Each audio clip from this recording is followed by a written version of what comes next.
Hello students, in today's video we will learn about how do we perform decarboxylation reaction and what is the use of this particular reaction.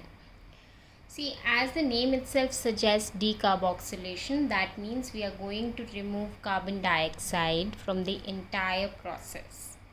Okay, so this particular reaction is very useful to prepare alkanes from the alkonic acids. Now first of all, let us be very much clear with the terms that what do we mean by alkonic acids. Alkonic acids are the acids which are you can say a monocarboxylic acid. That means a particular alkyl group is attached to one carboxylic group. Okay, so now we can start with the process. So there are total 2 steps which you need to follow in the reaction.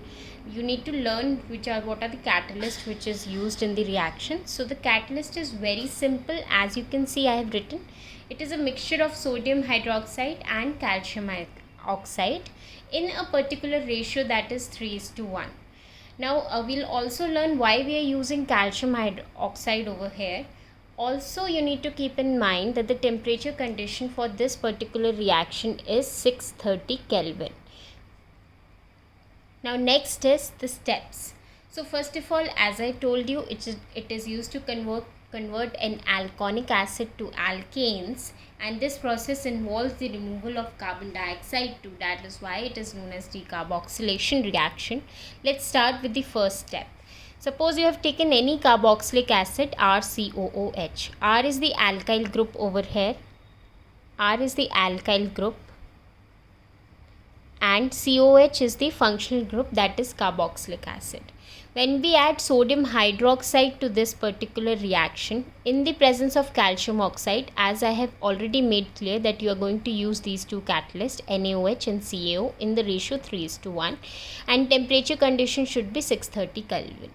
So you will find that sodium salt of carboxylic acid is being formed due to the reaction between RCOH and NaOH, and there will be loss of water molecule. Now in the step 2, you'll learn how we are going to convert this sodium salt of carboxylic acid to alkanes. So we are going to take the sodium salt of carboxylic acid. Again, we are going to add NaOH, CaO at 630 Kelvin, and respectively you will find that RH, alkane, will be formed and sodium carbonate will be removed. So as I have already discussed with you, this particular reaction is used to prepare alkanes. Now how you are going to remember that this particular reaction you are going to use for conversion process. So one thing you can see over here, so initially in the reactant side there are two carbon atoms, but in the product side you will find only one carbon atom. So it is generally used to form the alkanes which has one carbon less than the particular acid we are using to do the reaction. Why do we add calcium oxide? Because it keeps the environment dry. It keeps the reaction mixture dry. As you know that the entire reaction mixture is very hygroscopic, it can catch water moisture easily. So in order to prevent the reaction mixture from moisture, we add calcium oxide to the reaction. Next, I have done one example for you so that it is more clear how the reaction is proceeding. So you can see I have taken acetic acid, CH3COH. I have added NaOH. Now the question is, you have to convert acetic acid to methane, or else you can write sodium acetate to methane.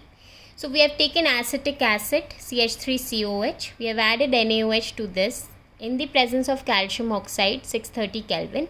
How the reaction is going to proceed, I'll just let you know. CH3COH will break down to 2 parts, that is CH3CO minus and H plus. NaOH will break down to 2 parts, Na plus and OH minus. So as you know, positive negative attracts each other. So CH3COO minus will attack Na and will form CH3COO Na. Also H plus is going to attack OH minus and is going to form H2O. Now the step 2, we are going to take CH3CONA like this, in which we'll add NaOH, and you can see since we have to form Na2CO3 from the reactant itself, so this COONA and NaO will combine to form Na2CO3, and the remaining product will be formed, which is known as methane. So you can see initially in the acid we had 2 carbon atoms, CH3COONA. So there were 2 carbon atoms. In the product we have only single carbon atom, that is CH4. So this is how we perform the decarboxylation reaction.